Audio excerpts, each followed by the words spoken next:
See, says you're We're live. doing it live. Some people. Oh, here we'll help the live viewers. Toot toot toot toot toot toot. There. Oh, Okay. you got a bubble bath Tony sticker. We made them. That is amazing. Okay, let's get this thing started. Welcome to the Firearms Insider Gun and Gear Review Podcast, episode 306. On this show, we showcase gun reviews, gear, and anything else a gun enthusiast may be looking for. We strive to evaluate products from an unbiased and honest perspective. In this show, we have the Foresight review, and the rest of the time, we'll be discussing bolt guns, extremes, and an axe handle. Firearm, that is. I'm your host, Chad Wallace, as usual, and with me tonight is everybody Zane, Tony, and Rob. So, because I had planned on doing all of kinds of things at the range, I did none of them. Though, I think the only thing I got this little mo here from Lucid Optics to try out and see if I can destroy. It's a slide mounted optic, little miniature red dot. Let's see. My brother-in-law bought an M&P 2.0, so there is that. I told him it was a good choice. I think it's his first actual pistol that he bought, so not the first one he shot, but you know how it Could have goes. done worse. Could have got a. Oh, never mind. A Glock. That is not what I was going to say. I know. That's why I said it. He was going to say an essay. Okay, so who wants to go first with what they actually did do? Well, Chad, I'm in the same boat you're in, man. I had planned to do all this wonderful stuff over the last week, and due to the fact that I'm on call and the rain, I said, eh. So I didn't do anything. Yeah. Sorry. Well, I don't know what Tony's doing. He don't know what he's doing. It's hilarious because I'm trying to type something in our chat and it looks like, I'm getting my ATM card. It looks like to the people watching, like I'm punching in my code at the ATM machine. Yeah, I was wondering. I see Tony like. Well, that's what happens when you watch this thing on an iPad, right? Mm-hmm. Or you record this thing on an iPad, right? Oh, it really sucks. What did I do? What I did was absolutely nothing. Say it again, y'all. I got in some stuff. Secret project that'll be coming to 2A 4E in 2020. That's what I got in. That's it. Tomorrow, though, I'm drawing the name of the winner of the CZ P10C on our thing, Bob, on the podcast, 2A4E podcast. I'll announce it to all the Patreons. Make sure I run it past Yankee Marshall.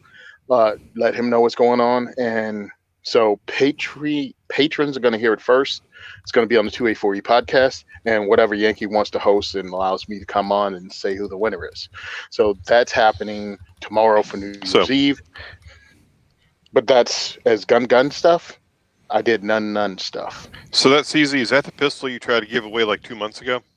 I tried to give it away Yes. 2 months ago, Okay. and we talked about it, and I announced it. I emailed Dude again, and then I talked to Yankee about it, and we were supposed to do it on let's say December was messed up for me. I lost my mother-in-law, and I lost three coworkers, pretty much one each week after the week of my mother-in-law. I lost a coworker each week in the month of December this year. That really sucks. Yeah. Yeah, December's not working out too good for you, my friend. Good thing New Year's coming up here in about 2 days. Yeah. Well, I look at it this way. It worked out better for me than it did for everybody else. So. Yeah. Zane, quit stroking your beard. Did you do anything? First of all, the beard's pretty much gone, and it's unable to be stroked at this point. It's a shame. Not really. I shot a hog, but I wasn't like hunting. I was just driving and saw it, and I was like, hey, I have permission to shoot there. There's a hog there. I'm gonna shoot it. So that's what I did. Did you? Are you making bacon or? Nah, I gave it to someone else. I'm too lazy to clean out. To clean out. I'm not about that life. I popped him at about 35 yards with my Glock 19, which I'm pretty proud of that shot. First of all, and he dropped, and I just went and I called some people, and someone was like, "Yeah, I'll take it," and I'm like, "There you go." There All you right. go. Don't It's just like say a that. What ammo did you use? 147 grain Federal HST. Whatever was it? It What? was my carry gun. It was just Yeah, whatever was in the gun. I'm just saying. Where'd you hit it? Where'd you hit him? Yep. Right behind the ear. Nice. Yeah, he dropped, and so I don't know if it's. I think it's a Cuban thing, but they will literally like on New Year's. That's one of the things. On Christmas, that's what they do. Like they cook a whole hog. So I just called my buddies. I knew I was gonna do that. I was like, hey, I got about 110-pound sow here that I just dropped. He's like, I'm on the way.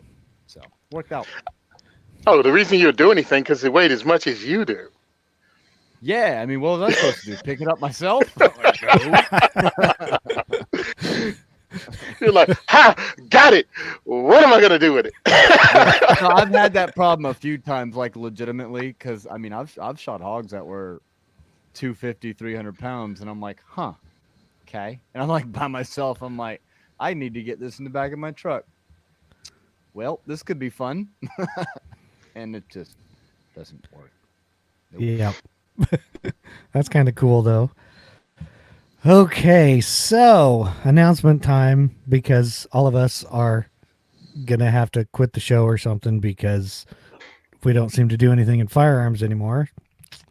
But if you want to join and pledge your support, you can go to the gunandgearcult.com and pledge your support and give us some money for reviews and various other things. We're thinking about doing a few different, I don't know, things for the patrons, whatever it may be. Bandwidth sponsor, of course, is our buddies at Patriot Patch Co. New patches for pre-order, which I think the patch of the month is about the only thing over there. They do have a new patch of the month. It is not Tony shining a flashlight into the camera, and it is not whatever Tony's holding up, so we'll ignore him for now. It's something with Frosty the Snowman. I'm getting worried here. No, Zane, no, put that down. Thanks, Rob. So if you want some firearms video content, you can go over to gunstreamer.com, look stuff up there. We have like 5 whole videos of about 5 seconds apiece. And if you're shopping Amazon, of course, use our firearmsradio.tv/Amazon affiliate because it gives the Firearms Radio Network some money. And if you're Rob, you can read disclaimers. I can. The views and opinions expressed in this podcast are those of the individual co-hosts and do not reflect the official policy or position of the Firearms Radio Network and/or their employers. This is not legal advice, nor should it be considered as such. Viewer discretion is advised. This is especially true on live shows. Yay. And now for a discussion on the Meprolite Foresight. You Chad? got it. This is an actual review of the item mentioned. We have it right here on the video. So I'll get to the review because it mentions more about it. If you've heard of Meprolite, you kind of probably have. Their Israeli company that makes sights, stuff like that. They came out with what they call an augmented holographic style sight called the Foresight, of course. Along with the Foresight is a downloadable app. It works in conjunction with it. The Foresight's pretty unique, I will say. We had talked about the Foresight when it first came out on this podcast, of course. I don't know which episode, but it's back there. The review is much better than what we talked about. I was so intrigued that I actually contacted their rep and said, hey, can I get a T&E unit? And they said, sure. They said, of course, I have to send it back, which kind of bums me out, but such is life. I wanted to see how this thing worked more so than concerned about keeping it or anything.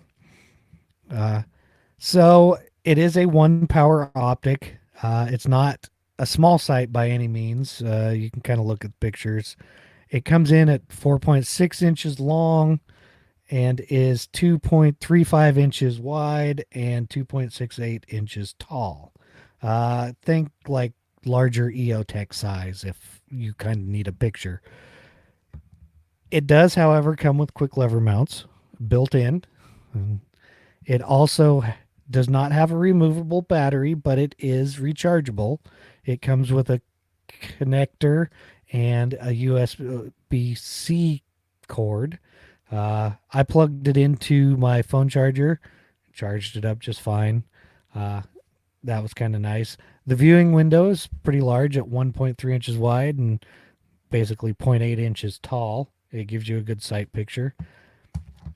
Operational buttons are mounted on the front of the sight. You can see them if you're watching the video. Otherwise, you got to go to the review and check it out. The whole unit weighs 9.9 ounces. Okay. Some of the features, it is a green projected information on the sight itself. Not that you probably are going to be able to see it on the video, but you might see a green smudge or two.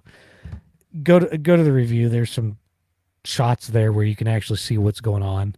Of course, it's not red, it's green. Not that big of a deal. But in conjunction with the app that I could bring up, but you can have a choice of 20 different reticle options. Downside to that is you can only upload 5 at a time to be used in the site, but that's 4 more than most other sites have. So that's a nice thing. The 5 uploaded sites are all, or reticles, are all zeroed to the same point. To cycle through the 5 different reticles, you can press the left or right key on the front of the optic. Along with the different reticles, you have other information that's displayed when you first turn it on. The Foresight has a built-in level displayed at the left side of the screen. It's 6 lines with a triangle pointer in between. And then there's another pointer just to the right. And when the pointers line up, you are level, and otherwise it tells you if you're going left or right by moving up and down those lines. If you tilt it right, this arrow moves down. If you tilt it left, it moves up, in case you were curious. The level really helped when sighting in the rifle. I found it useful without being too much in the way. It is over at the left-hand side of the screen. Another feature of this, what I call heads-up display, is it has a built-in compass. The compass displays in the upper left corner. It reads from 0 to 359 degrees. So north is 0, south is 180. You get the idea. You can go to the review on the firearmsinsider.tv, see some pictures. You can actually click on them and they get larger so you can see better. When you first turn on the Foresight or cycle the buttons, more information is displayed on this display. It's only displayed for 3 seconds and then disappears. It's the battery capacity, the brightness level, and if your Bluetooth is turned on or off to mate with your phone. However, it does not tell you how much time is remaining at the current setting, which would be nice. Below the battery indicator is the Bluetooth symbol. If you see it, it's on. If you don't, then you've turned it off in the sight. Of course, the Bluetooth is to communicate with the app. And then there is also the current brightness setting from 0 to 9 displayed on the right side of the window. To adjust the brightness, you can push the adjustments up or down. If it's mounted on your rifle, it's like forwards and backwards, but you get the idea. Then you can it also has an auto brightness adjustment. If you hold down the up or forwardmost key for 3 seconds, then it goes into the auto brightness mode. the number on the right disappears when it's in auto brightness mode. If you adjust it, the brightness, it will turn off the auto brightness. So then you have to hold it down for 3 seconds again if that's what you want. The displayed information is, if the displayed information is too much, you can put the sight into what they call low power mode. You push the middle button and it drops the panel down inside the display itself. You cycle it through, go to low power mode, and now all it basically has is the reticle in it. The other thing with the low power mode is that the auto brightness does not work in that mode. Hey, what do you expect? Lastly, there's a control menu in the display, center button to access it. Here you can turn off all the screen displays except the reticle, kind of like the low power mode. It's also where the Bluetooth can be turned on and off. You can calibrate the compass there if you would like. Otherwise, you kind of have to, it's kind of weird. You cycle it up and down and spin in a circle. It's in the instructions. I'm not going to try to explain it. But more importantly, this is where you can adjust the sight zero. It has the zeroing option. You adjust the zero by moving the sight left or right, displayed as Y or Z, of course. Each movement is 1 MOA. I would like to have a finer adjustment, but it is only a 1x optic, so I can see why they can't justify it. The other thing is you can also adjust the zero from the app itself. And this is where we get into the app, which really works in conjunction with the site itself. The app has a bunch of different abilities. Of course, you have to be in range of the Foresight for it to work. You can zero the optic on the app. It pretty much works the same as in the site itself. Once done, you get to choose if you want to sync with the app or the site. So like if you bump the app by accident somehow, you don't have to, it doesn't automatically set those. The other thing with the app is you can create 10 different user profiles.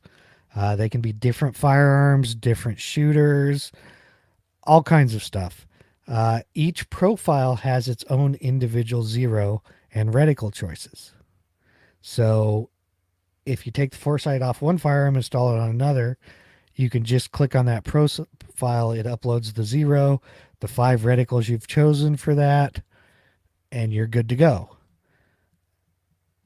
This, of course, only works if your previous profile's been zeroed. Trust me, I know this. This was kind of a cool option because when I used it, I installed a 22 conversion kit on the rifle it was actually on, and the 22 kit does not shoot anywhere near what the standard rifle shoots at. And so I didn't even have to take it off. I just made a 22 long rifle profile and then click on it if I put the 22 kit in it and it's zeroed. Hey, like I said, there are 20 different reticles to choose from. Some are coarser. There's like a 1 MOA dot also, which is probably the finest. If you go, like I said, if you go to the review, there's pictures of also the app with the reticles, stuff like that. They've impressed me with this site to some extent. It's durable. It may have bounced off some concrete once or twice. There might be a story behind that, but it literally didn't do anything to the site. It's held zero as much as I can tell when switching between firearms. It's like I said, it's 1 MOA adjustments, so it's probably not going to change that much. The quick mount thumb levers, nice touch, especially if you want to actually move it from firearm to firearm. The sight window's huge, easily picked up. I could live without the compass. I'm guessing for military applications is probably why it's there. Uh, Angle indicator is pretty cool. I think the angle indicator would be more useful if you had a magnifier attached to it. It'd probably come in more handy. It's supposed to have auto off and some sort of shake awake. Either it doesn't work on this one or it just doesn't work. It'll auto shut off after hours of non-use. We're talking like 8 hours of non-use. But if you move it, it won't turn back on. Here's where I tried contacting Meprolite twice, once through the rep and once just on my own. They did send me an email, but when I replied, they never answered it. So, I didn't have much luck with that. I was also curious about the stated battery life because nowhere in here did it say.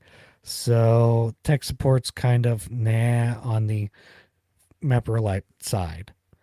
I think my favorite aspect of this is the different reticles. Not just the 20 available, but having 5 in the sight itself is pretty cool. Supposedly they have a shot counter in the works. I'd really like to see how that works, but I'm not holding my breath.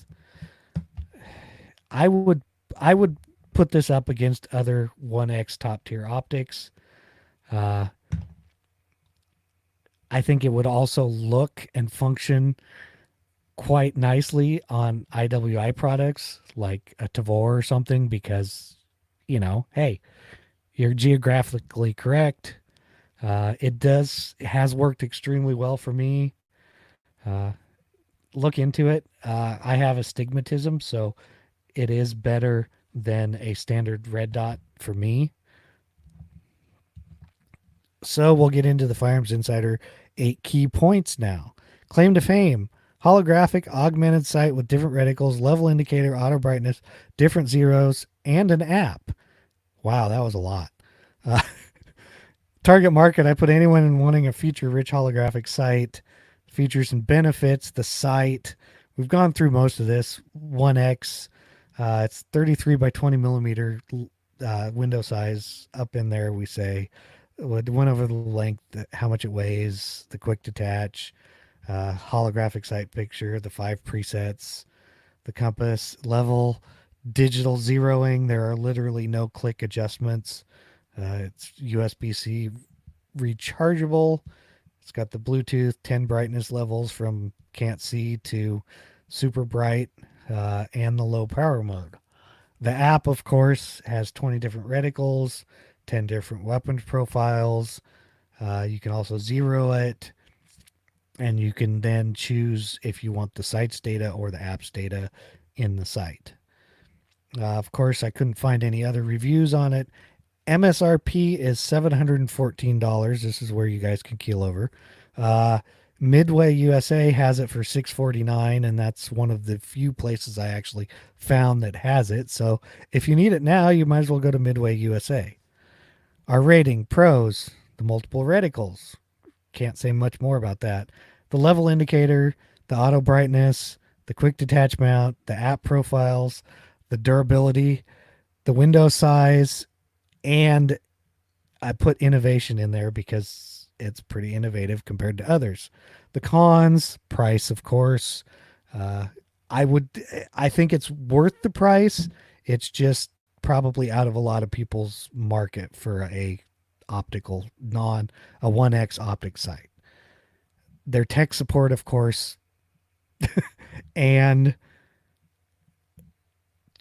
Shake Awake doesn't work like the other manufacturers that have it. So for the score, I gave it overall of 7.5. The site itself is like 8.5, and the tech support's like 5.5. So that's pretty much the review. If you guys have any questions, I may be able to answer them. So, what it kind of seems like to me, this site is kind of marketed to nerds. Like, I mean, I know that kind of sounds condescending, but I'm being serious. Like, it's got all this cool stuff. You can switch out the. What does this offer that an aim point doesn't? Because they're in the same price range, right? Like a right, T1. right. Okay, It's so it has all the cool tech features. I can switch out the reticle. I can set my profile in it. That's cool. That has absolutely no. You get green. Nothing from me. Yeah, I don't care about green. Okay, here's what you get. Because it is not a projected dot, if you have astigmatism, it's clearer. Okay, that's fair. That's very fair. Kind of like we said, the EOTechs. People like them for that same reason. I mean, if you got stock rifles also, so this could be a thing for, and I'm just spitballing here. If you work for a law enforcement agency or a security agency or something, and one rifle is assigned to multiple people, okay, you can have your different zero profiles or something like that. Right, and that would be a great idea for it. Tracking on that. Tracking on, it's, you switch it out, you got an app involved, okay. But I guess for me personally, this doesn't really offer anything that an Aimpoint T1 doesn't, and it's in the same price range. And that's the thing is, I would. Something you're gonna have to, and that's something the listeners and viewers, you're gonna have to make that decision for yourself. Hold on, I don't agree with you at all. I agree that for you, it offers you nothing else that the Aimpoint doesn't, because you're not looking for the things to offer. But I said for me, I said yeah, but I'm just. But what I'm saying is this, bro. I mean, this is like saying, I don't need a Tesla because I have a fucking Yugo, and all I do is drive 3 miles, go to the store, pick up groceries, and come home. So there's no reason for me to own a Tesla. It's not Tesla's fault. First of all, I like Tesla. Second of all, you're not allowed to say the F word on the show, Tony. Yeah, I'm marking it. What F word? The one you just said. Really? Yeah, about 30 seconds ago. Yep. Well, I do apologize to anyone who was offended. I totally get what you're saying, though. Like, you and you're not wrong. It's okay. It's a very interesting optic, and it's not for me, but it's probably for a lot of other folks. I'll just leave it. Yeah. Well, I was trying to figure out who it would be marketed to, too. I mean, yes, it has some cool stuff. It has some innovative stuff. I think the whole, tilting thing, I think it was cool. Again, I have stigmatism also. So, again, $700 for a aim point for me. Yeah, sure. I mean, but not really. And switching up from rifle to rifle. If you do a lot of reviews, if you do some other stuff, maybe, and you have one and you can run it on a bunch of different things, whatever you get in, maybe you only can afford one optic, and it does all this stuff and it has all these different profiles, and you won't have to re-zero after your initial zero. So if you have a hunting rifle, if you use it for a home protection carbine. I mean, look, a lot of our stuff and a lot of our thinking is just, America. You know what I mean? Other countries, they might not have this opportunity to have multiple decent red dots or multiple decent pieces of equipment. You know what I'm saying? So everything isn't marketed to us because, I mean, this is an international company. Mm-hmm. This is an Israeli company that sells to a lot of different places. Right. So other places, cultures are different.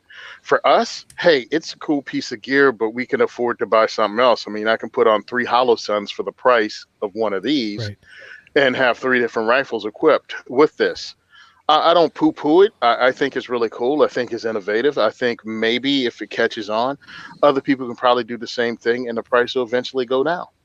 The and like Tony was saying, actually, is something like this for like what Tony does with the diversity shoots.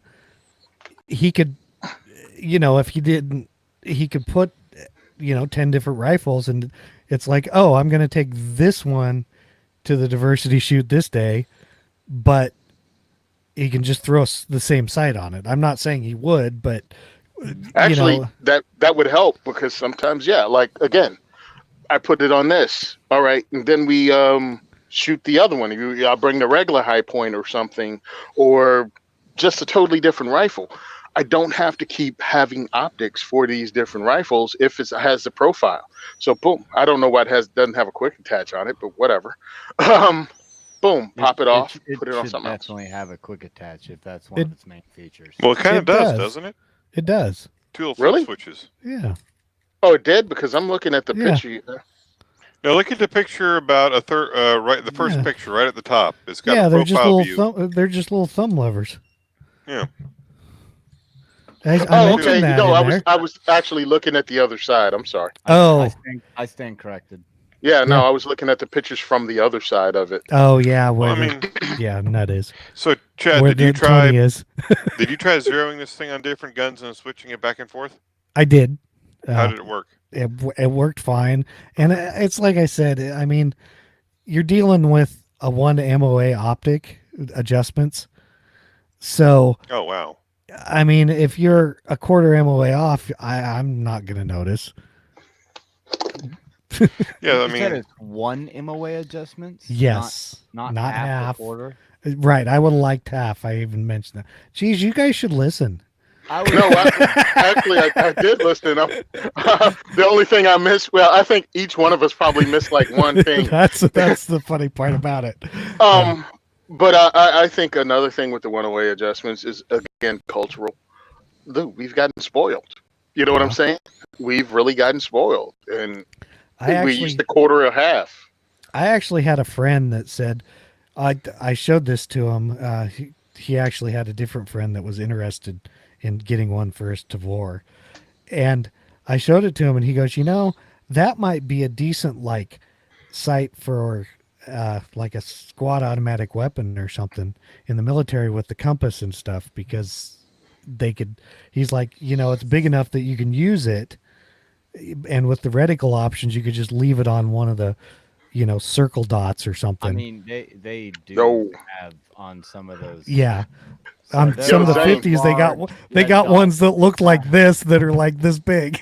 Hey, Yeah. Zane, can you imagine that, though, with the compass on it and trying to find out where to lay down a base of fire or where a shot came from? Yeah, and some second lieutenant's like, it's going to be east or wait, and hold on, that's west or you know See, what? and- Actually, yeah, it's not going to it's work. right there. Shoot. Yeah. And that's why I think they put the compass in there. Because, you could just point at that direction and be like, okay, right now I'm pointing it at the camera. You've never done land nav with a lieutenant before. And clearly. it's, the computer's facing 210 degrees. So. I've got compasses in a couple of my digital scopes, and I never use them. Yeah, that's the the thing. The other thing is like, well, I don't know. Completely lost my train of thought. Like Okay. I was mid thought, and then it I have gone. I have a So, solution for Anyways, what? Stop drinking? that. That No, would just listen. work. But 'Cause what we that's can not gonna do happen. is We we can can just go move into on. the product spotlight and discussion Well, and the talk only thing about I'll a say rifle. Go ahead. is I've got a digital scope, and I bought it thinking I do this, where you switch it from rifle to rifle. And I tried doing it. I said, this is stupid. So I just bought different scopes for all my rifles. So I got one scope per rifle, so I don't have to like swap into this, that, and the other. Yeah, and that's the thing is, and like Tony said, some places it may matter. We're in America where we're probably just going to buy another optic. I remember what I was gonna say. Yeah. So and I was kind of poo-pooing the idea that it's one-way adjustments, but how many people can actually shoot under an inch at 100 yards with a zero magnification red dot? So Not me. Considering that most of this is I don't going know. to be Is shot. that a big deal or not? offhand, I still yeah. think it's a thing because I want the closest zero I can get. But in all reality, Yeah. if you're shooting 1 inch groups with a red dot, I'm impressed. me too. I mean, I'm old and, I'm going to sound even old here. I can actually shoot better groups at 100 with iron sights than I can with a red dot. We know, and 45 won 2 world wars, and okay. Did it? move on. Okay, fine. Now we're going to talk about a rifle that this optic would not be very good on. What we have is this new Sig Sauer cross rifle. Yeah, you heard it. SIG's coming back with bolt action rifles. MSRP is $17.79. There's two articles in the show notes. There's one from the firearm blog, and then it just goes to the SIG rifle because the information's kind of eh. But what it is it's their chassis skeletonized. They call it a precision hunting bolt action rifle. Right now, they're offering it in 3 different calibers. The 6.5 Creedmoor, I think it's 308, but I think their website is a little screwed up because 308. because it has 277 Fury, 6.5 Creedmoor, and then 277 Fury again. And then it goes to 308. Yeah, one of them's a 308, I would guess, but I'm trying to scroll down here and see if it gives It me. is. It is. It says it weird on their site Yeah. too. It's Yeah. 308. I guess But either way, Oh, the difference is what the heck? They got different guess barrel we- lengths if you look. I guess They we actually have to two talk different- about- they have 2 different models. They have the in all the calibers. They have a black anodized and a First Light Cipher Arma code is what the differences are. Basically, if it's a 6.5, it has a 18-inch barrel. The others have 16-inch barrels. They all in different twist rates, of course. They're stainless barrels. They have 2-stage match triggers. I mean, polymer grip, probably AR style. They all weigh 6.5 to 6.8 pounds, depending on which one you get. It is an M-LOK accessory rail. It's 2.9 inches wide, 8 inches high. I think they included the grip in that. Overall length is 36.5 or 38.5.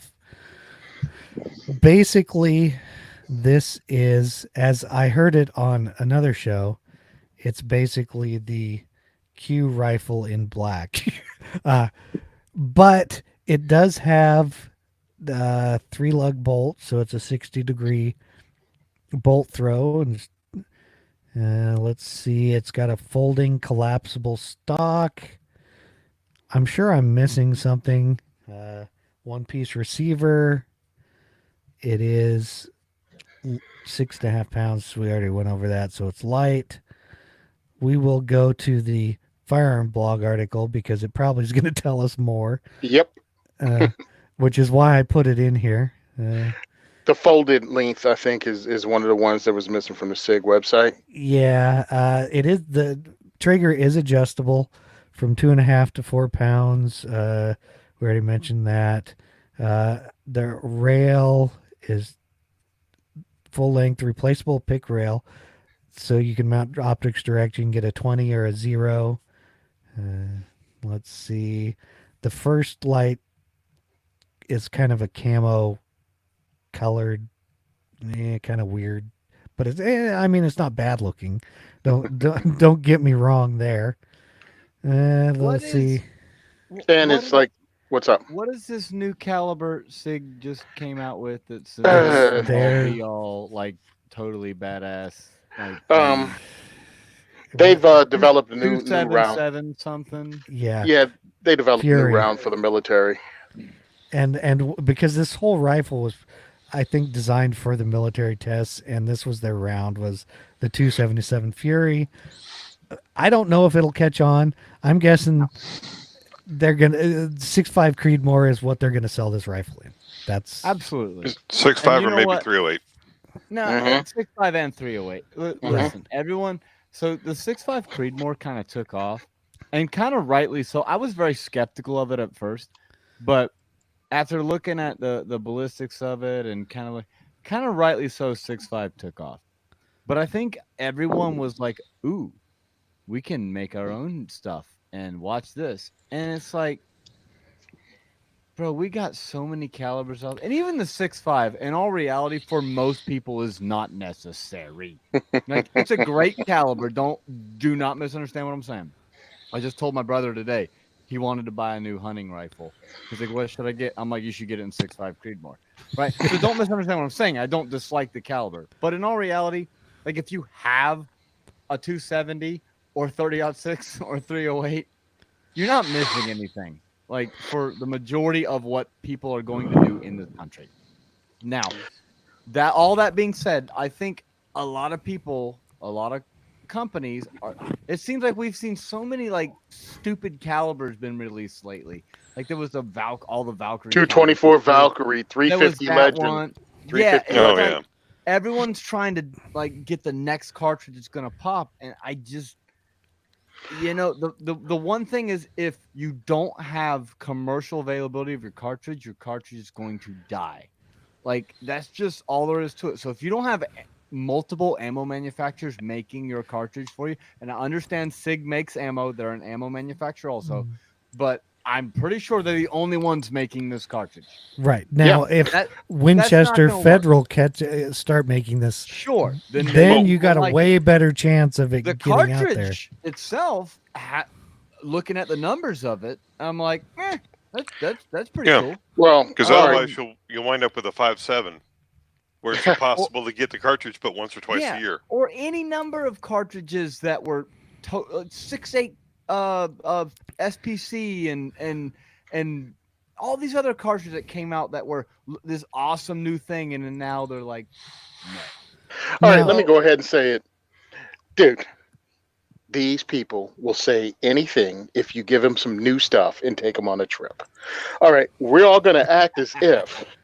And I'm reading I'm reading Recoil Magazine. I'm reading, anything that anyone has printed, and they're comparing it to the Q, the Fix by the Q. The Fix by the Q is the exact Which same is rifle. like 3 times the price of Yeah, this. it's Yes. $3,300.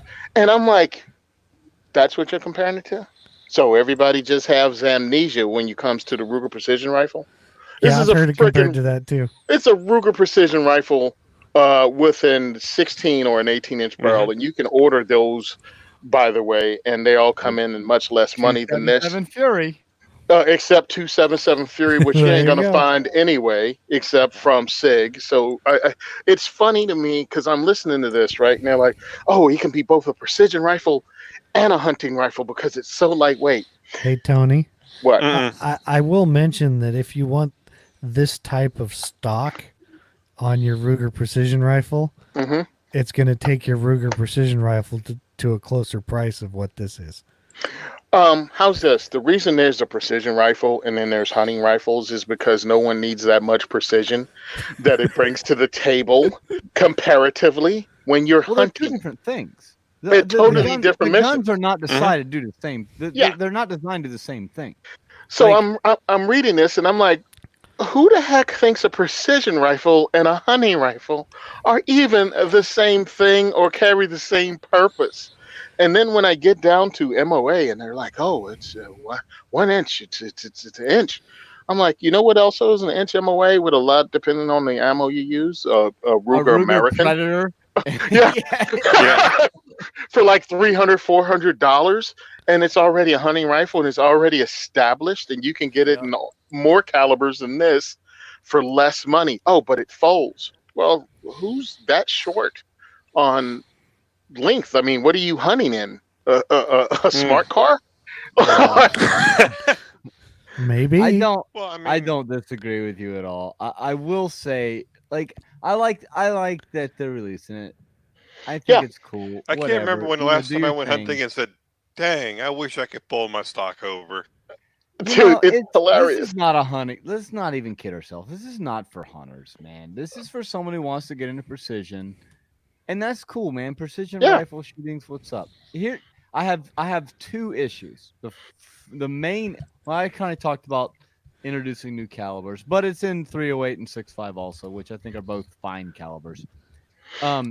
My biggest issue is one, SIG does not have a good track record as of late on releasing new products. They had issues with their 320. They had issues with their 365. I hope they don't have issues with this, but Wait till their next track year. record for releasing brand new stuff isn't great. Okay, so that's one.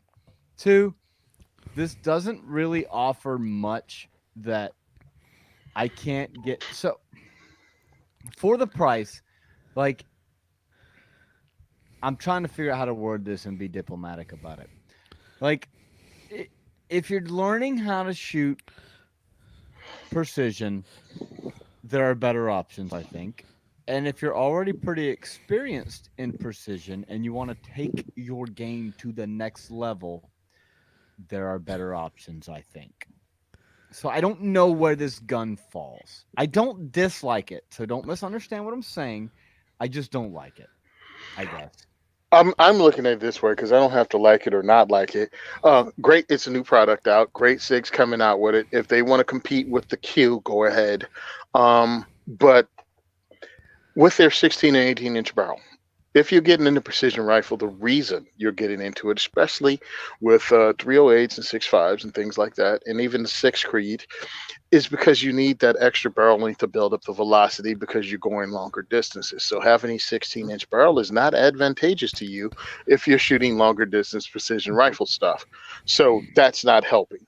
So it's not nailing it on the hunting rifle thing because one, it's bringing a level of precision and cost to the table that aren't really necessary or needed for, and you're not taking those shots where an inch makes that much difference in your marksmanship. You're not shooting at extreme ranges of your ability when you're hunting, or at least a good hunter won't. You want to shoot where you dang sure you know you got that shot, not that a quarter inch MOA is going to make a difference.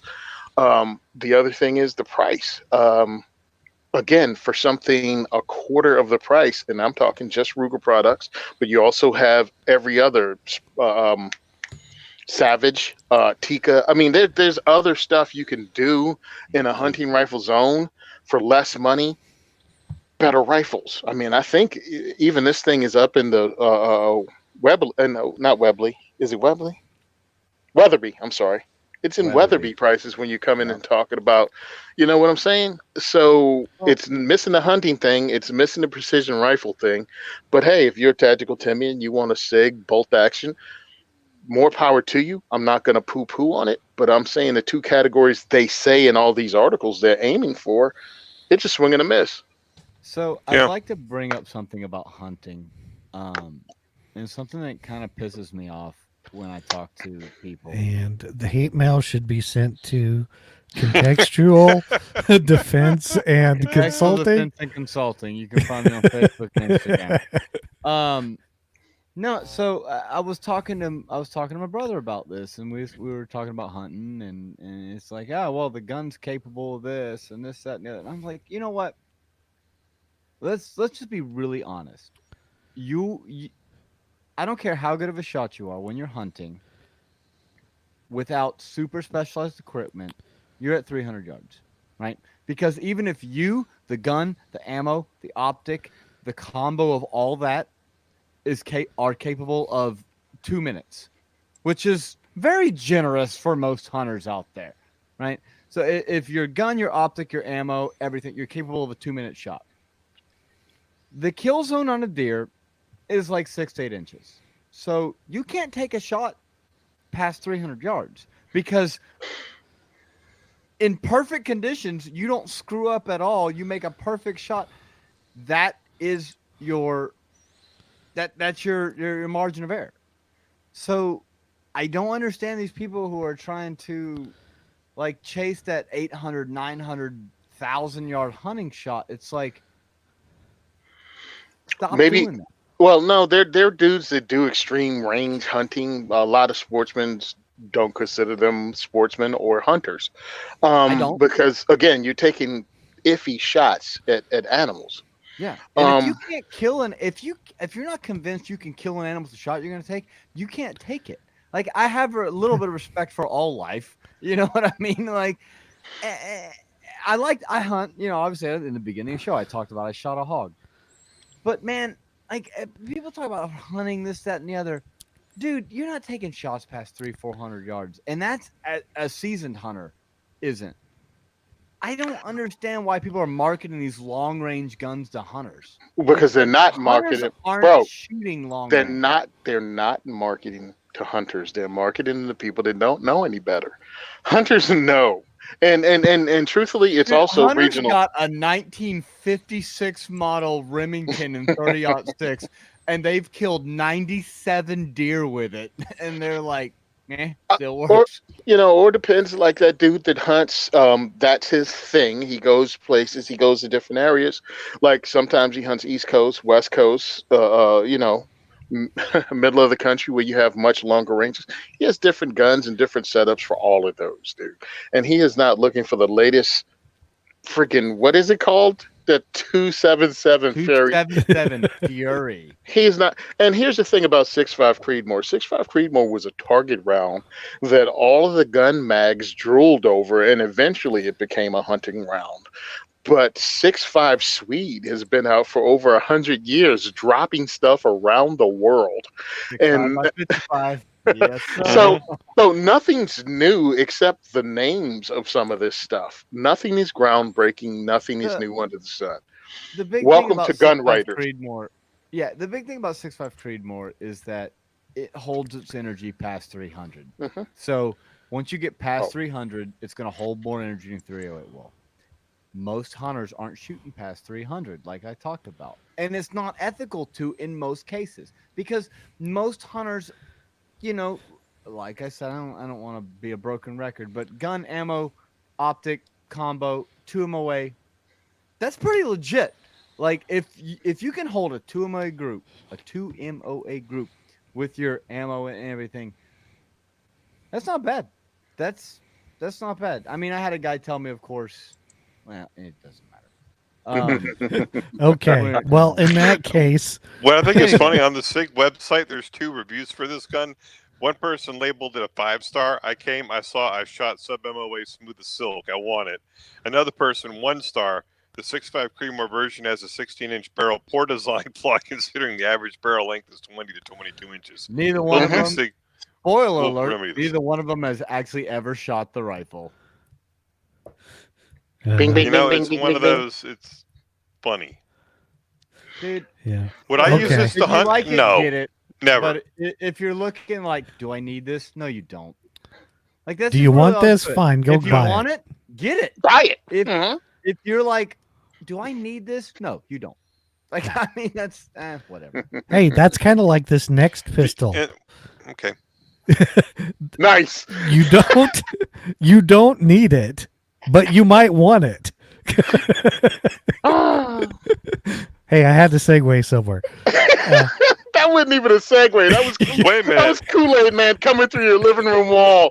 Yeah, We're that changing was- subjects. Is this price accurate, Right. Chad? All right, hold up. Where? Yeah. I wish I had my sound effects plugged in to play that. What is a record screech? Where it's like.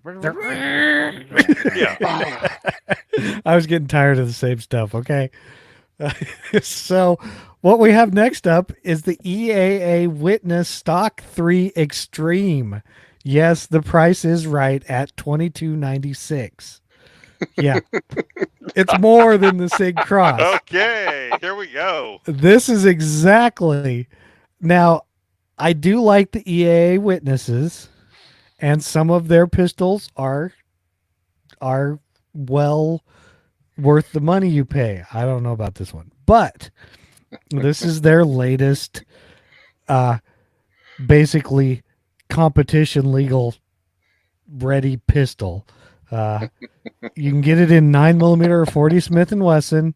Now, I know you guys are going to poo-poo the 40, but it's because in USPSA, the 40 makes major power factor for scoring.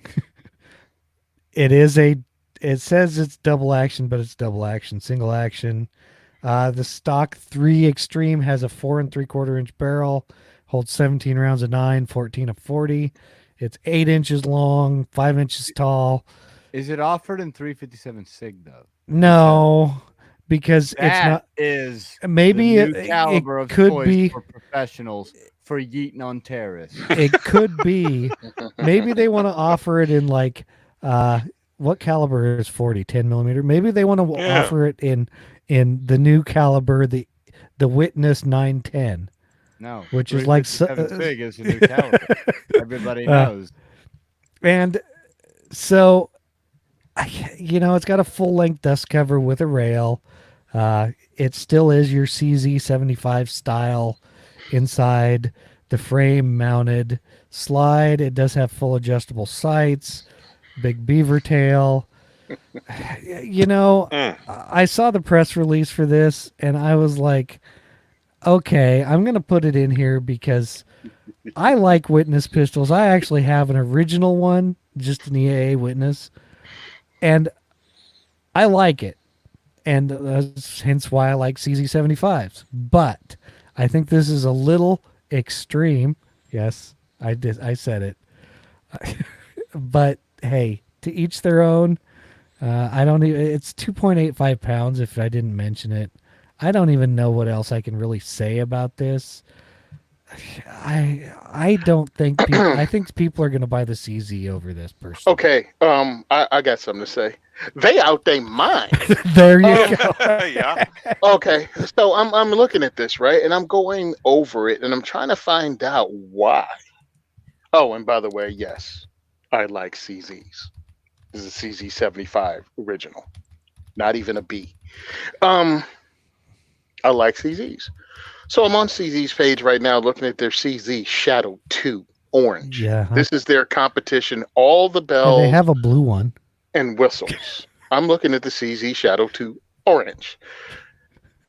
It's $1,999. So why would I buy the clone for more money than the original that people can work on just as well and have just as easy as parts to get? Now, the EAA Witness is what's the name of the company? I mean, it's Tankfolio. Yeah, it's a Tankfolio. Tankfolio, or however you pronounce It's a it. Yeah. Tankfolio. Yeah, they were able to copy this during the Cold War, because CZ didn't have a, what do you call that? A trademark. Patent, Yeah, they trademark, couldn't whatever pay. it Yeah, was. they couldn't patent it. I'm sorry. So yeah, they were able to get away with this whole almost 20-year run of making these pistols without CZ and being able to compete because it was actually a national secret and they couldn't patent it. Well, CZ is out now. CZ's killing it. And I'm like, why would I buy your knockoff when I can buy it straight from the Czechs? What are you bringing to the table? They're not. And I'm not finding anything they're bringing to the table for the more money, except I don't see the Shadow 2 in 40.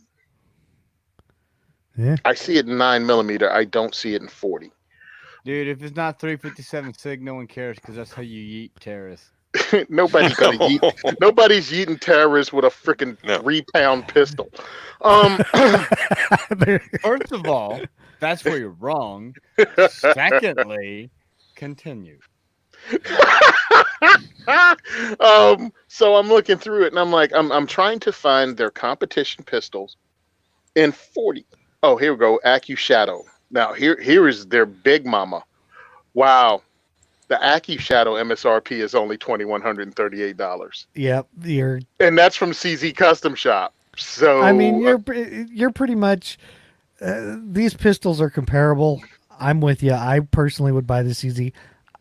I don't get me wrong. The EAA they make decent pistols. I mean, yeah. I own one even, but yeah, if I'm gonna buy one, I would buy the Shadow 2 personally.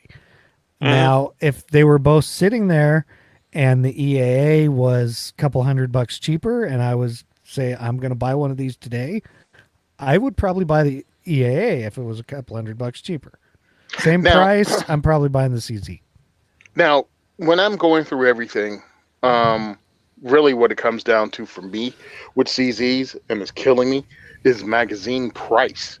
The price on CZ magazines are like $35 to $45 each. I have no idea what EAAs are, but again, I mean, it comes to doing the math. You know what I'm saying? I think they're about the same for mags, $30. Oh, okay. Finally, I found a CZ that's more money than the EAA, and it's the CZ75 TS Checkmate. That's their Yeah, I Finally. gotcha. Well, I Finally. figured, I figured as much. Though I did see something the other day, and I'm looking for it. Oh, yep, from the EAA site is the gold-plated or whatever it is. Looks like a Beretta 92 copy. And I'm not even saying they do a bad job at all. I think EAA, I mean, Ten Foglio, because EAA, I think, is Yeah, just they, bringing they're in the the they're the importer. Yeah. yeah. Dude, buy the darn thing. Any of them. I think Oh, they're yeah. great. I'm looking at this and I'm going, why would I spend more money on this than the CZ? Because both of them do just, I mean, they have that reputation. Both of them do. I wouldn't pay more. It's like the Sphinx. I checked out the Sphinx from, come on, it's the same people that make that stupid submachine gun with Oh, yeah. the Chris Vector. Chris Vector. Yeah, Chris. Yeah, they make a CZ copy called the Sphinx. I checked it out. It's like a smoother version of the CZ, but for twice the money. And I'm like, for twice the money, I'll just get 2 CZs or get a CZ and send it out and have work done on it, and take a class from Chris Costa with it. You know what I'm saying? For the money I spent. Yeah. So Do you I guys mean, see this nice? wow, that's Oh man, I it's like like a that, Desert Eagle. dude. Okay, hold on. So I completely reversed my opinion, and I want one now because I want a gangster, but I want it in 357 SIG. See, this is that. That's I'm reason. sorry, but that was not even the EAA witness one. What? That was another EAA. It's made by Gerson. Oh wow, really? Yeah, No, because they make those clones, and I just not seen one from them that And- looked that good. and that one Way to says go! coming Way to go! soon. Putting a picture up of the wrong thing we're talking about. I Chad. know. Yeah, Hey, I yeah. did it on purpose because I'm like, hey, this thing's sweet and only $705. Oh, okay. Back Yeah. to the $2,200. You know what we witness. should talk about? We should talk about axes. You know, that's almost as bad as the Kool-Aid Man. We should talk Because- about axes because But it's not an sometimes axe. I was going to say sometimes things need cut, like this conversation, but I digress. And so what do we call this? The end of a really terrible year of podcast.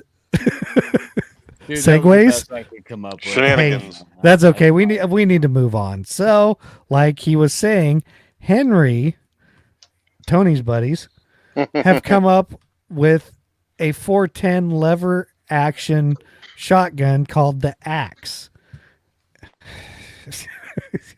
I'm like, if this was not 410, like 20 gauge, I would like it more. But it is in 410. Basically, it's a firearm because it's not a bird's head grip. It's an axe handle grip. That's why it's called the Axe. And then the lever, what's it do? Holds 5 rounds of 2.5-inch shells. It retails for $970. It's the cheapest thing we're talking about today, but hey, that's beside the point. I'm sorry, I'm laughing at the comments. But yeah, basically they came out with it. It is a lever gun. It does have a side load port, which I thought was kind of cool because they're going to start doing that with all of them. Zane is mouthing that he hates it or something. I don't know what he's saying. I just put it in here. I'm like, okay, I don't even know why they decided to make this. I don't think. Okay, it's let me too go ahead and much. say something. I think Henry's a great company, but I'll go ahead and say yes, they've helped me with the diversity shoot. They've donated firearms to me. But I think sometime in the last 2 years, somebody hit Anthony Apparato in the head and he received brain damage because a lot of things that's the president of Henry. I'm looking at some of the stuff they've been making, right? And I dig this only because I think it's just cool in the freaking Terminator riding a motorcycle, flinging, Style. yeah, style. I mean, it's just a cool gun, but to me, it's a cool gun in the way the Mossberg Shockwave is a cool gun, or the TAC 14 is a cool gun. It's just fun range gun. Um, and I don't know how you're going to transfer this into something that really is a self defense gun or anything other than a range gun. I just think it's fun. And there's nothing wrong with that. I think it looks cool and it's Henry. So yeah, it's expensive because it's all made here, but it's well made. I don't even know where it's made at. I don't know if it's from Jersey or from their place in Wisconsin. Yeah. I don't know which one. It does have removable chokes. Yeah, who cares That's a about plus. jokes? On a 410. It just looks cool though. It looks Yeah. so cool. I wish it had a bigger loop on the thingy. Whatever. action. That's a technical term, by the The way. lever action. The lever action thingy. The lever. Because I don't think you can do the Terminator like spin. You like, might with be it. able to Oh, because yeah. you got small hands. It'd be rough. You can do So- it, but what you end up doing is jacking up the thingy, as you said. Yeah. You don't want to jack up the thingy. Technical term. I want to hate this so bad, but I don't. It's mean, really this is a cool toy. looking. Is the It's thing? cool. It's really cool Yeah, I really want to come on here and just be like, this is stupid and you're effing retarded if you like this. But I'm like, I kind of want it. Like, Hold on. Hey, how much does this thing weigh? Yeah, it doesn't matter. Let's see. looking. I couldn't find how much it weighed. 5.75 pounds. If you hit additional specs, there's a little gold dot. Hit the gold dot and you'll get more. Okay, I'm yeah. on I'm the sorry. I knew actual we had specs. Rob on here for a reason. There we go. It says, it doesn't say on my screen. Overall, Yep. 5.75 pounds, 26.4 inches, blued steel, brass Yeah. bead, drilled and tapped. Blah, blah. Okay. No, I think the cool thing about it being 410 is you can't go too stupid with it. As in, you Oh, can look, if it was 12 gauge, you know Oh, somebody's no. going to try to put slug or buck in it and just do something dumb. With 410, even with the slugs or the buckshot, which is I think is like 3 rounds of it, you can't get but so ridiculous with it. So I think it's right in the area of just being an expensive for a range toy, So- fun gun. But Well, I mean, every Kimber is a expensive range toy. Hey Tony, He you said got it. He said it. You got to admit Got though, me. when under their best uses it says target plinking utility. Oh, They yeah. don't put so they know what So- it's for. What Yeah. I was gonna say before It's a Tony toy. went on his, what I was gonna say before Tony went on his like educated rampage was that I would love to see this in 12 gauge, but whatever. No, I would love to see you shoot that in 12 gauge, Zane. Oh, I would love to shoot this in 12 gauge. Listen, oh, if we I'm use gonna those have a- reduced recoil. No, you got to use full Listen, recoil. if I'm gonna have a stupid range toy, I at least want it to be stupid. Like let's go full. Like let's go. What I whole think hog is with funny it. though is they drilled and tapped this for scopes. Yeah. Yeah. Well, so let's all kidding aside, this is another thumb in the nose at ATF, right? Like this is Right. what this is. This is another company saying, Mhm. "Look, your laws are stupid because this is legal Well, and you're you know, stupid." you know what this And, was called? and I like that. I like that. You know, even if I don't like the product necessarily, looking at you, Reformation. I like the idea of people saying, "Hey, look, we made a thing that you can't regulate," and I know Back it in burns the your day, ass. Back in the day, they would call this Ithaca had something called a home and car or something like that. Something And it like was, that, yeah. and it was, I think, a little bit shorter than this, but pretty much in essence, it was a short barrel shotgun. This is somewhere along that range, but I think it's fun, and I think Matthew said put the Winchester PDX-1 in, dude. If you wanted to use it for that, you could. The reason now here's the thing with putting it for scopes. With Henry, you can put the Picatinny rail on top of that same thing and put a red dot on it, and now you really got something that's even more fun to point shoot with a red dot on it. So I like everything about this. Would I buy one? No, dude. I have other stuff I'd spend $900 on. I mean, just with the diversity shoot alone. It's kind of expensive, and I can't think of a legitimate use for it other than A, thumb your nose at the ATF, which I'm all about because F them, they suck. Mhm. and just having fun at the range. And if you got Yeah. $900 to drop on, let's go blast 10 cans at the range. Oh, and here's another thing, bro. I'm looking for the stocks for him, but hey, how cool would this be? Just a short barrel shotgun at 410. No, so if this were capable of being shouldered, slightly longer thing, like stupid laws, man. Do you understand how much cool stuff we could have if it wasn't for stupid laws? Yeah, you can have this, but you cannot put a stock on it Right. without True. paying $200. Dude, don't Tax. even get me started on. And- Okay. Okay. And Yes. also I love their oh, I'm sorry. Go ahead, guys. Go ahead, Rob. No, I was gonna say this is the Gun and Gear Review podcast, not the Let's Get Too Daggum political podcast. But anyways, It's not even political. It's just an organization that nobody voted in to do anything, that somehow is making laws like bureaucrats. It's an executive branch. They're not voted in. Okay. It's always the Marines on the You know show what? going off. You're on right, stuff. Rob. Let's move on. Because What I was gonna say. one more bourbon says we're gonna have a fun night. Yeah. Oh, great. And we're Um, getting down to the feedback. What I also like is they're marriage Oh, boy. lawyers, and for the same reason. It's a fun gun. You can put red dots on them. I think the top is drill and tap for that. And again, short barrel rifle. 12-inch barreled lever actions. It's just gonna be fun. So I dig them all. I wish I had money to get some of them because it just sounds like fun. You got it. So now we'll move on to the listener feedback, and I'll explain the first one, and then the second one we're giving to Zane. This came in from Jay at Tactical Kinetics, and it's on the barrel review I did, I don't know, 3 weeks ago, 4 weeks ago. I don't know, back a few episodes.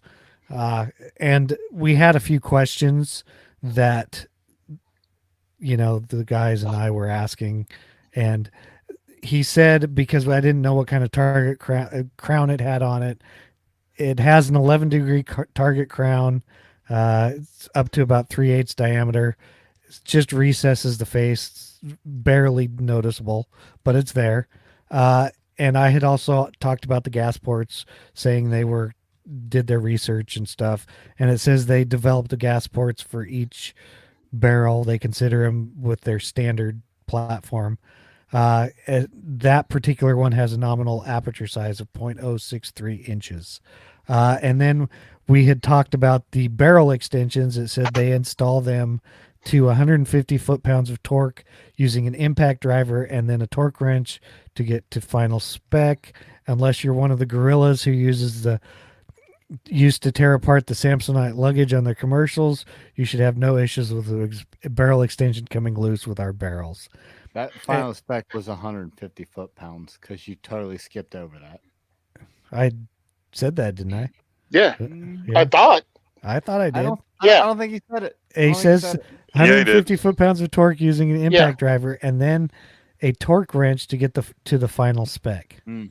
So it might be. So I'm guessing it's more. Was this for an AR? Yeah, it's an. Yeah, this was. It was that barrel. that 7.5 barrel. inch barrel. I think you were the one asking about the particulars about the barrel extension. I don't know. It was probably a month ago. So Thanksgiving time. Here's my take on this. I appreciate them, Yeah, reaching listening out and yeah. and providing the feedback. What I took away from all this is you don't know how to build ARs. Stop doing it. Do it professionally. Stop building Frankenstein guns, and you have no idea what gas port size means and dwell time Yeah, because and torque on your stupid extension. Leave it to professionals. See, this guy's talking about this is our specs and this is what we do. You don't know any of that, listeners. You don't know what you're doing. You just bought some cheap crap from Palmetto State Armory, and you're just like, "Hey, look, it's just as good." Hey, No, how it's do not I just how as do I good. mute this guy? hold on, bro. Yeah, because no, I'm thinking is this for real? Because I was like, wait a minute, the specs on that torque is 5 times higher than No, that's the barrel that's the extension. to the Oh. barrel. It's not the barrel not to the barrel, receiver. the barrel nut. The barrel Oh, nut. barrel extension. Yeah. All right. Okay. Yeah. So your barrel nut, we want to get between like 30 and 60. No, Right. but he's talking about the extension being applied to the barrel. You know the part that Oh. comes on the barrel itself that's on there? It's got a pin in to locate it. And this in is your why upper we shouldn't receiver. build guns, folks. This is why I don't. Zane does not build guns. 'Cause- I don't. I Oh, don't okay. build guns. I buy them from people who build guns professionally. The F. Whoa. whoa! You almost did it. I didn't say it. Okay, I'm the only Zane. one. I'm the only one. Dang. Zane, Yes. do you want to read this or do we? Yeah. Okay. No, I'll read it. From Stephen K. And this is, he not only reached out to us, but this was a follow-up from when he reached out to us earlier. I believe he also reached out to We Like Shooting. And so, here we go. Stephen K. says, thank you for reading my email. I was seriously asking the question about Springfield. I am probably the only one who understands the email because in the editing, you beat it up. Editing here. No, we didn't. For example, I mentioned the brands Tom Gresham likes, and you edited out his name. You didn't put his name in the original email, Stephen. But now we got it. Let's see here. I've done some research into Springfield versus the Second Amendment, and I found that in Illinois it was passed that Senate bill, whatever the Senate bill was, requiring firearms licenses and Manufacturers Act. Jay Kelly traded the group's opposition to the bill in exchange for a carve-out for removing the Prairie State firearms manufacturer from the licensing requirements.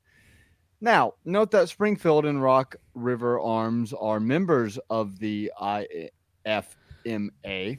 I'm curious that you're critical of Springfield's position on the bill, yet you give Rock River a pass. No, we didn't.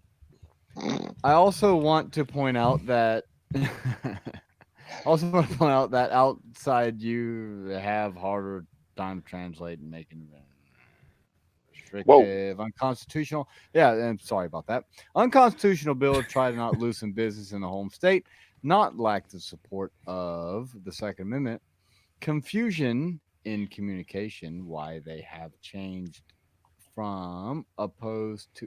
This is a weird sentence.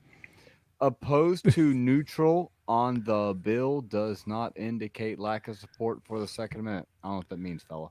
As I said, I find it odd that to think a gun maker would not support the Second Amendment. It simply makes no sense. And if you step back, you'll see that you've given me nothing but, I don't know what that word is, assumptive. Yep. Assumptive Yeah. evidence to prove that they are against the Second Amendment. So, Stephen, we appreciate your feedback once again. And to be fair, none of us gave Rock River a pass. We just didn't specifically call them out. Nobody likes what Springfield and Rock River and the whole bunch of them did in Springfield. Or in Illinois, I should say. And for the listeners who are like, what the heck are you guys talking about? There was a bill, about 2 years ago? Yeah, Yes. that's about right. Yeah. About 2 years ago, there was a bill that was introduced in Illinois.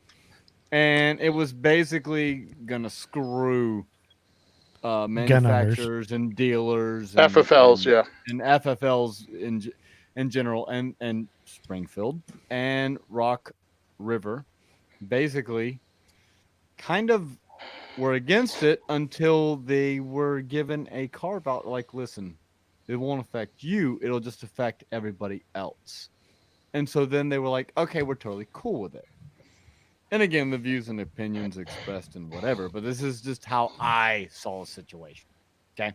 So a lot of folks are not ready to forgive Springfield about that. Like, whatever. Like they did some shady stuff. Me personally, I don't like Springfield because they make shit products.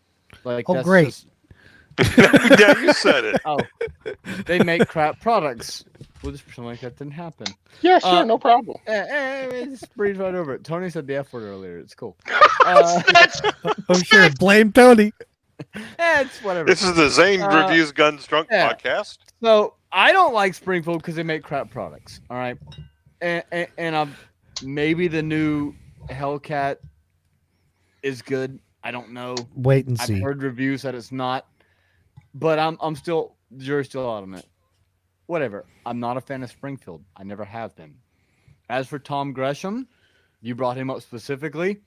I like him very much. I actually listen to Gun Talk every single week. I listen to that show, including the after show, the podcast, every single week. I like Tom Gresham. He also gets a check from Springfield. Like if you listen to it, you'll see he's sponsored by Springfield. Whatever, dude. And maybe he's sponsored by Springfield because he truly believes they're good. I don't know. I'm not going to pass judgment on that. I just know he gets a check from Springfield. So, whatever. All right. I know you got something to say. My whole take on this is you're a Springfield fanboy and you're angry because we didn't agree with you. Well, too bad. Couple of things. Because I'm done being nice to this dude. You don't know what you're talking about. Oh, as far as a gun company not being pro-Second Amendment, why don't you do some research, man? Real research. Don't just look into the one story and find out that Ruger did anti-Second Amendment stuff when Bill Ruger was alive. Gun owners attacked him for it.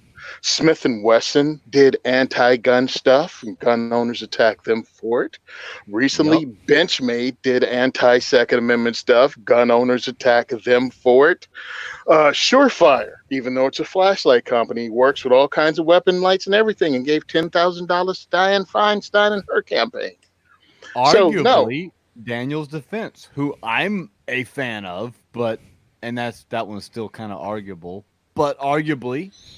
He supported something, and then he said he learned more about it and backed off. He supported the Fix Nicks program, which I also supported at the time. So until you learn more about it. Yeah, we're the both other duped thing, by that one. The Illinois Firearms Manufacturing Association is made up of Springfield Armory, Rock River, and the guy who runs IFMA. That's it.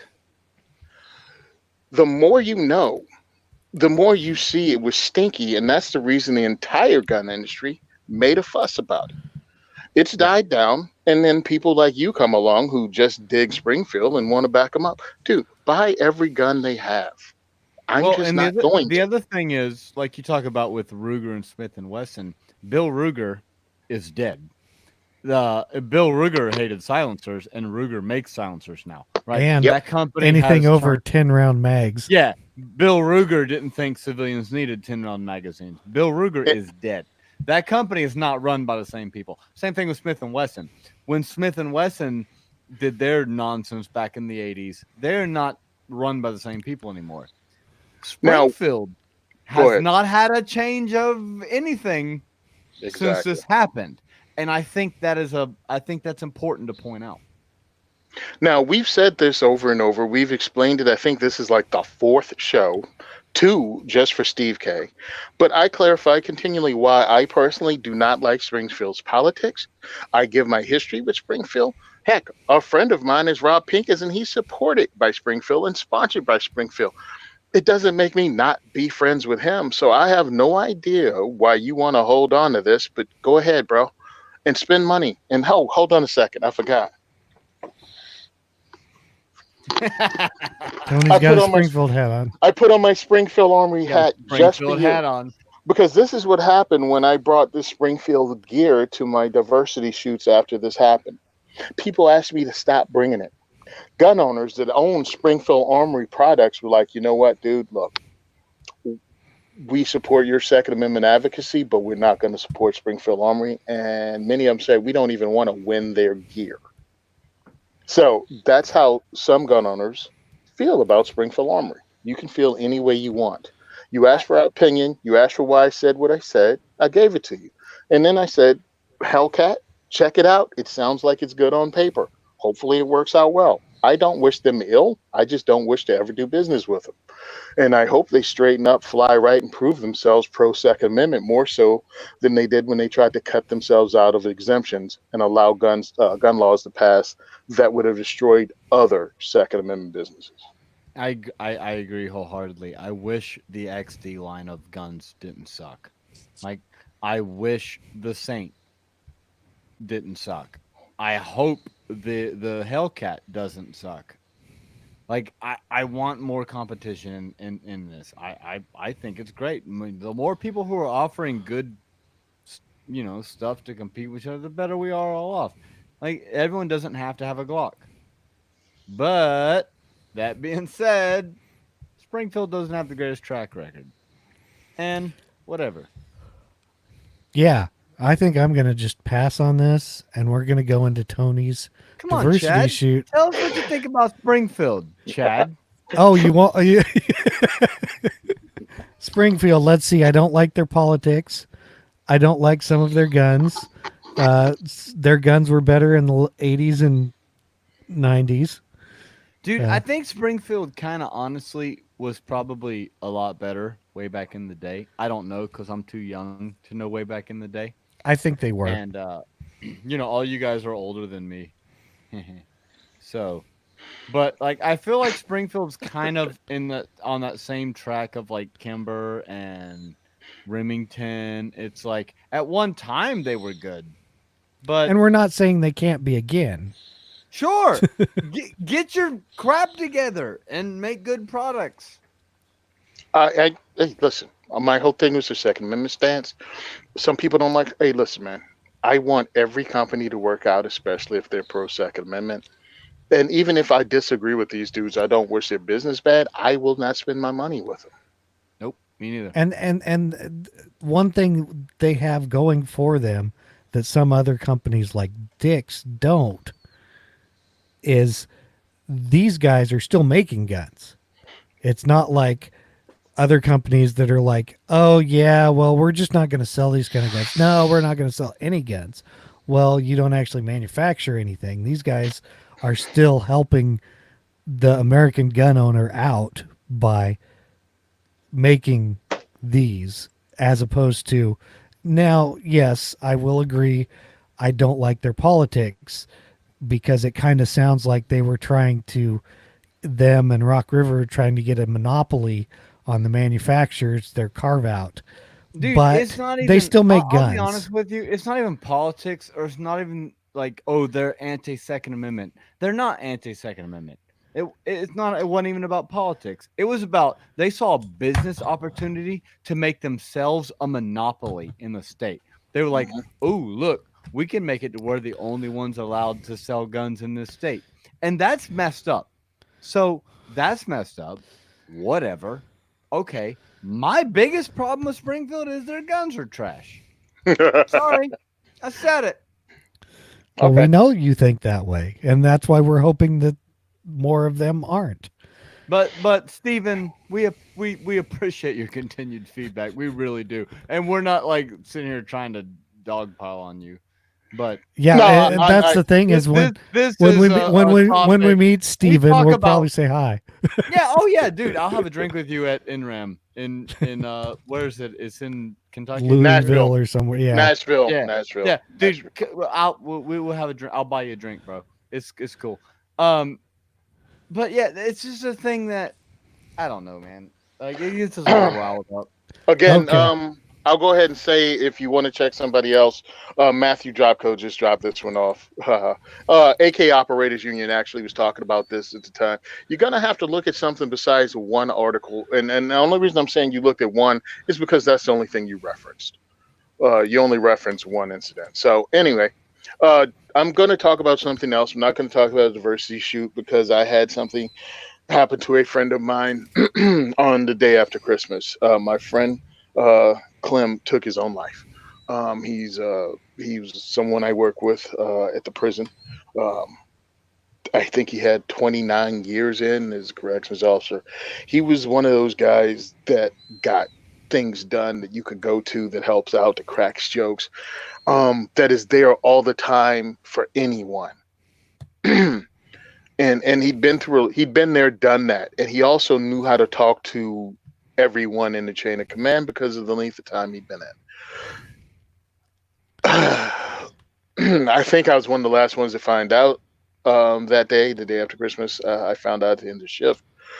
Um, so it sucked. All right, it is just really horrible. I hung out with him. I worked on his house. I've gone to his place of business, and we talked. And he'd helped out the diversity shoot. He donated stuff. He offered to help all the time,